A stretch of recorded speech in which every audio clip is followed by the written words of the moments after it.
নমস্কার, স্বর্ণালী স্পিক্সে আপনাদের সকলকে জানাই স্বাগত। আমি রয়েছি স্বর্ণালী আপনাদের সঙ্গে। আজ স্পেশাল ইন্টেন্সিভ রিভিশন বা ভোটার তালিকায় বিশেষ নিবিড় সংশোধনের যে প্রক্রিয়া সেই সংক্রান্ত বিষয়ে আলোচনা করব আপনাদের সঙ্গে।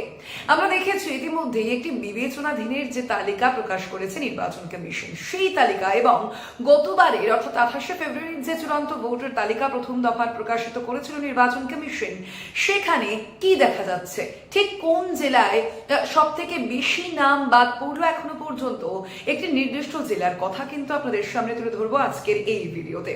অবশ্যই আলোচনায় তো আসবো, তবে তার আগে আপনাদের কাছে আমার এক অনুরোধ জানাবো, আর এই তথ্যনিষ্ঠ ভিডিও যদি আপনাদের ভালো লাগে, আমার এই চ্যানেল অর্থাৎ স্বর্ণালী স্পিক্সকে যদি আপনাদের ভালো লাগে, তাহলে অবশ্যই সাবস্ক্রাইব করুন, লাইক, কমেন্ট এবং শেয়ার করুন এবং একই সঙ্গে বেল আইকনেও ক্লিক করতে ভুলবেন না। আসা যাক আলোচনায়। SIR অর্থাৎ ভোটার তালিকায় বিশেষ নিবিড় সংশোধনের যে প্রক্রিয়া রাজ্যে চালু রয়েছে, আমরা দেখেছি এই প্রক্রিয়ায় গত 28শে ফেব্রুয়ারি যে চূড়ান্ত ভোটার তালিকা প্রকাশিত হয়েছিল প্রথম দফার, সেখানে দেখা গিয়েছিল 63 লক্ষ মানুষের নাম একদিকে যেমন বাদ গিয়েছিল, পাশাপাশি 60 লক্ষেরও কিছু বেশি মানুষের নাম ছিল বিবেচনাধীন বা বিচারাধীনের তালিকায়, এবং তাদের যে তথ্য যাচাইয়ের প্রক্রিয়া কিন্তু চালাচ্ছিলেন বিচার বিভাগীয় আধিকারিক বা জুডিশিয়াল অফিসারেরা। এবং এই যে সময়সীমার মধ্যেই আমরা দেখেছি এই তথ্য যাচাইয়ের প্রক্রিয়া চলেছে। গত 7ই এপ্রিল বিচারাধীনদের তালিকা প্রকাশিত করেছে নির্বাচন কমিশন, অর্থাৎ সেখানে কতজনের নাম বাদ গিয়েছে, কতজন অবৈধ বৈধ, সেই তালিকা ইতিমধ্যে নির্বাচন কমিশন প্রকাশিত করেছে। এবং এই তালিকায় দেখা যাচ্ছে কি, ঠিক কোন জেলা সব থেকে বেশি নাম বাদ গেল বিচারাধীনদের তালিকা থেকে, সেই নিয়ে আলোচনা করব। কোন জেলা জানেন কি? মুর্শিদাবাদ। এই যে জেলাটি রয়েছে সেখান থেকে সব থেকে বেশি নাম বাদ গিয়েছে বিচারাধীনদের তালিকা থেকে, আর সেই জেলারই আজ কয়েকটি কেন্দ্র তুলে ধরবো আপনাদের সামনে। অবশ্যই কয়েকটি কেন্দ্রের তথ্য নিয়ে আলোচনা করব আজ। মুর্শিদাবাদ যে জেলা, সেখানে বিচারাধীনদের যে তালিকা সেখানে থেকে বাদ গিয়েছে, দেখা গিয়েছে 4,55,137 জনের নাম। আরো একবার বলি, 4,55,137 জনের নাম কিন্তু এই বিচারাধীনদের তালিকা থেকে বাদ গিয়েছে। এবং এই যে জেলা রয়েছে সেখানের একাধিক কেন্দ্রের কথা আপনাদের জানাবো। প্রথমেই আসা যাক শামশেরগঞ্জ। এই কেন্দ্রটি কিন্তু যথেষ্টই গুরুত্বপূর্ণ। কেন? কারণ এই কেন্দ্রের সব থেকে বেশি মানুষের নাম বাদ গিয়েছে বিচারাধীন তালিকা থেকে। এই কেন্দ্রে বিচারাধীনদের তালিকা থেকে বাদ গিয়েছে 74,775 জনের নাম। এবং একই সঙ্গে 28শে ফেব্রুয়ারির যে হিসাব, সেই হিসাবও কিন্তু আপনাদের সামনে রাখবো। 28শে ফেব্রুয়ারির যে তালিকা আমরা দেখেছিলাম, সেই তালিকায় বাদ গিয়েছিল 16,932, অর্থাৎ মোট এই যে কেন্দ্র সেখানে বাদ গিয়েছে 91,707 জনের নাম। 2021-এ এই কেন্দ্রে তৃণমূলের জয়ের ব্যবধান ছিল 26,379, আর 2024-এ লোকসভায় কংগ্রেসের এই কেন্দ্রে জয়ের ব্যবধান ছিল 13,815। বুঝতেই পারছেন যে এই কেন্দ্র কতটা গুরুত্বপূর্ণ। এই কেন্দ্র কিন্তু একদিকে যেমন আমরা দেখেছি গতবারে তৃণমূলের ব্যবধান কিন্তু খুব বেশি ছিল না, এবং যেই ব্যবধান ছিল তার থেকে এবার অর্থাৎ SIR এর কারণে বহু মানুষের নাম বাদ গিয়েছে। এবং ভারতীয় জনতা পার্টি বারংবার যে দাবি করে থাকে যে এই যে SIR এর কারণে যত মানুষের নাম বাদ যাচ্ছে, সেই ভোট নাকি তৃণমূলের, এবং সেই ভোট কমে যাবে তৃণমূলের ক্ষেত্রে, সেই কারণে তার প্রভাবও পড়বে তৃণমূলের নাকি এই ভোট বাক্সে। এই দাবি করে আসে ভারতীয় জনতা পার্টি। যদিও আমরা জানি না যে ঠিক কত সংখ্যক মানুষ এই যাদের নাম বাদ গিয়েছে তাদের মধ্যে কারা কোন দলকে ভোট দিত। ভারতীয় জনতা পার্টির যদি সেই দাবি আমরা মেনে নিয়ে চলি, তাহলে কিন্তু দেখা যাবে যে এই কেন্দ্রে তৃণমূলের কাছে বেশ চাপের হয়ে যাবে এবারের নির্বাচন। পরবর্তী কেন্দ্রের ক্ষেত্রে আসি। পরবর্তী কেন্দ্র হচ্ছে লালগোলা। লালগোলায় 55,420 জনের নাম বিচারাধীনের তালিকায় বাদ গিয়েছিল, এবং 28শে ফেব্রুয়ারি তালিকায় 13,044 জনের নাম বাদ গিয়েছিল, এবং মোট বাদ গিয়েছে 68,464 জনের নাম। 2021-এ তৃণমূলের জয়ের ব্যবধান ছিল 60,707। 2024-এ লোকসভায় কংগ্রেস এই কেন্দ্রে এগিয়েছিল 14,138 ভোটে। ভগবান গোলা, এখানে মোট অর্থাৎ এই বিচারাধীনদের তালিকা এবং 28শে ফেব্রুয়ারির যে তালিকার হিসাব, সেই তালিকা মিলিয়ে বাদ গিয়েছে 57,801 জনের নাম। বুঝতেই পারছেন ঠিক কি কারণে এই মুর্শিদাবাদ জেলায় এত মানুষের নাম বাদ গিয়েছে, কারণ প্রত্যেকটি কেন্দ্র ধরে ধরে হিসাব করলে কিন্তু বোঝাই যাচ্ছে যে প্রচুর মানুষের নাম এই স্পেশাল ইন্টেন্সিভ রিভিশন কারণে বাদ গিয়েছে। ভগবান গোলায় সেখানে 2021 তৃণমূলের জয়ের ব্যবধান ছিল 15,617, আর 2024 লোকসভায় তৃণমূলের জয়ের ব্যবধান ছিল 23,776। এখানেও কিন্তু অনেকটা বড় ব্যবধানে নাম বাদ গিয়েছে। অবশ্যই এর প্রভাব কিন্তু পড়তেই পারে 2026 নির্বাচনে, অবশ্যই পড়বে বলেই মনে করছে রাজনৈতিক বিশ্লেষকরা। পরবর্তী যে কেন্দ্রে আসবে অর্থাৎ রঘুনাথগঞ্জ, এই কেন্দ্রে 46,100 জনের নাম বাদ গিয়েছে বিচারাধীনদের তালিকা থেকে, আর 15,882 জনের নাম বাদ গিয়েছে চূড়ান্ত ভোটার তালিকার প্রথম দফার তালিকা অর্থাৎ 28 ফেব্রুয়ারি তালিকা থেকে। মোট এই কেন্দ্রে বাদ গিয়েছে 61,982 জনের নাম।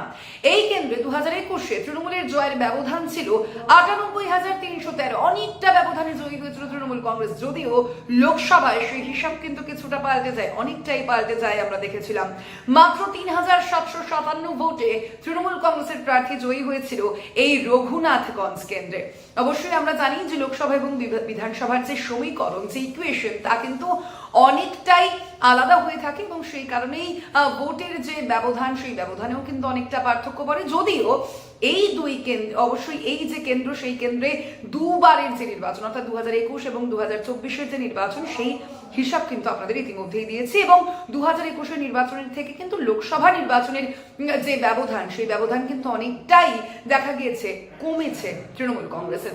পরবর্তী কেন্দ্র আসবো অর্থাৎ সুতি, এই যে কেন্দ্র রয়েছে সেই কেন্দ্রে আমরা দেখেছি এসআইআর এর যে বিবেচনাধীনের তালিকা, সেখানে বাদ গিয়েছে 37,965 জনের নাম, আর চূড়ান্ত যে তালিকা 28 ফেব্রুয়ারি, সেখান থেকে বাদ গিয়েছিল 16,445 জনের নাম। এই কেন্দ্রে মোট বাদ গিয়েছে 54,410 জনের নাম। পাশাপাশি 2021 তৃণমূলের জয়ের ব্যবধান ছিল এই কেন্দ্রে 70,701, অর্থাৎ যত নাম বাদ গেছে তার থেকে অনেক বেশি ব্যবধানে জয়ী হয়েছিল তৃণমূল কংগ্রেস এই কেন্দ্রে 2021 বিধানসভা নির্বাচনে। কিন্তু 2024 এই সময় লোকসভায় তৃণমূলের জয়ের ব্যবধান ছিল মাত্র 19,923, যার থেকে অনেক বেশি নাম বাদ গিয়েছে এবারে এসআইআর এ। জঙ্গিপুর যে কেন্দ্র, এই জঙ্গিপুর কেন্দ্রে 36,581 জনের নাম বাদ গিয়েছে বিচারাধীনদের তালিকা থেকে, আর 28 ফেব্রুয়ারির তালিকা থেকে বাদ গিয়েছিল 12,493 জনের নাম।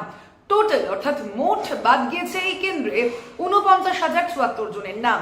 আর এই জঙ্গিপুর কেন্দ্রে 2021 তৃণমূলের জয়ের ব্যবধান ছিল 92,480, অনেকটাই। পাশাপাশি 2024 লোকসভায় এই কেন্দ্রে অর্থাৎ জঙ্গিপুর কেন্দ্রে কিন্তু এগিয়েছিল কে জানেন? ভারতীয় জনতা পার্টির প্রার্থী। কত ভোটে? 3,266 ভোটে কিন্তু এগিয়েছিল ভারতীয় জনতা পার্টির প্রার্থী। বুঝতেই পারছেন মুর্শিদাবাদের একাধিক যে কেন্দ্র, সেখানে কিছু কিছু সময় কংগ্রেস এগিয়েছে, কিছু সময় তৃণমূল, কিছু সময় ভারতীয় জনতা পার্টি, এবং সে কারণেই কিন্তু মুর্শিদাবাদ অত্যন্ত গুরুত্বপূর্ণ। মুর্শিদাবাদ জেলার 22টি যে কেন্দ্র আছে সেই কেন্দ্রগুলি অত্যন্ত গুরুত্বপূর্ণ, এবং যেমনটা প্রথমেই আপনাদের জানাচ্ছিলাম যে ভারতীয় জনতা পার্টি বলেছে যে এসআইআর অর্থাৎ স্পেশাল ইন্টেন্সিভ রিভিশনের কারণে তৃণমূলের যে ভোট ব্যাংক রয়েছে সেখানে কিন্তু অনেকটা চাপ পড়বে, কারণ যত মানুষের নাম বাদ পড়েছে তারা নাকি সবাই তৃণমূল কংগ্রেসে ভোট দিত। আমি জানি না যে তারা এই বিষয়টা কিভাবে এতটা দৃঢ়তার সঙ্গে দাবি করতে পারছেন। পাশাপাশি অবশ্যই আরো একটা বিষয় কিন্তু থাকছে, তৃণমূল কংগ্রেসের তরফ থেকে ইতিমধ্যেই দাবি করা হচ্ছে যে এখনো পর্যন্ত যত মানুষের নাম বাদ গিয়েছে তার মধ্যে অধিকাংশ নামই বাদ গিয়েছে নাকি হিন্দুদের। এই দাবি করা হচ্ছে তৃণমূল কংগ্রেস নেতৃত্বের তরফ থেকে, এবং এই দাবি কিন্তু একেবারেই ফেলে দেওয়ার মতো না। কেন?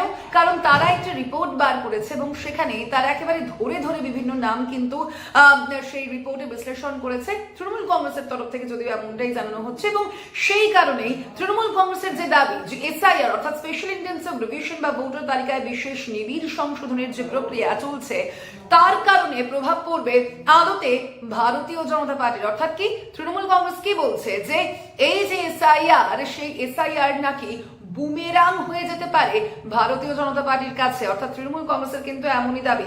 আপনারা কি মনে করছেন, সত্যি কি এটি বুমেরাং হয়ে যেতে পারে? যদি সত্যি হিন্দু লোকেদের নাম বেশি বাদ যায় তাহলে কি হবে? তাহলে কি তার ছাপ ভারতীয় জনতা পার্টির ভোট বাক্সে পড়বে? আর যদি মুসলিম সম্প্রদায়ের বেশি মানুষের নাম বাদ যায় আমরা বারংবার দেখেছি ভারতীয় জনতা পার্টির তরফ থেকে কিন্তু একটি বিশেষ সম্প্রদায়ের কথা বারংবার উল্লেখ করা হয়েছে যে তাদের নাম বেশি বাদ যাবে, এবং একই সঙ্গে তাদের মুখ থেকে আমরা এটাও শুনেছি যে অনুপ্রবেশকারীদের নাম বাদ যাবে। যদি এখনো পর্যন্ত কতজন এর মধ্যে অনুপ্রবেশকারী ছিল, কতজন রোহিঙ্গা ছিল, তার কোনো হিসাব কিন্তু দিতে পারেনি নির্বাচন কমিশন। তবে আরো একটি বিষয় যে এই এসআইআর কিন্তু গুরুত্বপূর্ণ ভূমিকা অবশ্যই পালন করবে এই 2026 নির্বাচন। আমরা জানি না এক্ষেত্রে ডিভিডেন্ড ঠিক কারা পাবে, অর্থাৎ রাজ্যের শাসক দল, বর্তমান শাসক দল অর্থাৎ তৃণমূল কংগ্রেস পাবে নাকি প্রধান বিরোধী রাজনৈতিক দল ভারতীয় জনতা পার্টি পাবে, তা তো সময়ই বলবে, সেদিকে অবশ্যই আমাদের নজর থাকবে। তবে আপনাদের কি মনে হচ্ছে এই এসআইআর এর কারণে এখনো পর্যন্ত যে হিসেব আপনাদের সামনে রাখলাম, ধরুন মুর্শিদাবাদ কেন্দ্র নিয়েই, এবং একই সঙ্গে ধরুন আপনাদের যেমনটা বলেছি যে 91 লক্ষ মানুষের নাম ইতিমধ্যেই বাদ পড়েছে, আপনাদের কি মনে হচ্ছে এর প্রভাব কাদের ভোট ব্যাংকে পড়বে? তৃণমূল কংগ্রেস নাকি ভারতীয় জনতা পার্টি, নাকি একেবারে সমগ্র রাজনৈতিক দলের যে ভোট ব্যাংক রয়েছে, যে ভোট বাক্স রয়েছে, সেখানেই সামগ্রিকভাবে এর প্রভাব পড়বে? যাকে আমার কমেন্ট বক্সে লিখে জানাতে পারেন আপনাদের মতামত। অবশ্যই আজকের যে আলোচনা, সেই আলোচনা এখানেই শেষ করছে। তবে আলোচনা শেষের আগে আপনাদের কাছে আরো একবার অনুরোধ জানাবো, আমার এই চ্যানেল যদি আপনাদের ভালো লাগে, আমার এই তথ্যনিষ্ঠ ভিডিও যদি আপনাদের ভালো লাগে, তাহলে আমার চ্যানেল অর্থাৎ স্বর্ণালী স্পিক্স কে অবশ্যই সাবস্ক্রাইব করুন, লাইক, কমেন্ট এবং শেয়ার চাই, এবং একই সঙ্গে বেল আইকনেও ক্লিক করতে ভুলবেন না। ধন্যবাদ, শুভরাত্রি।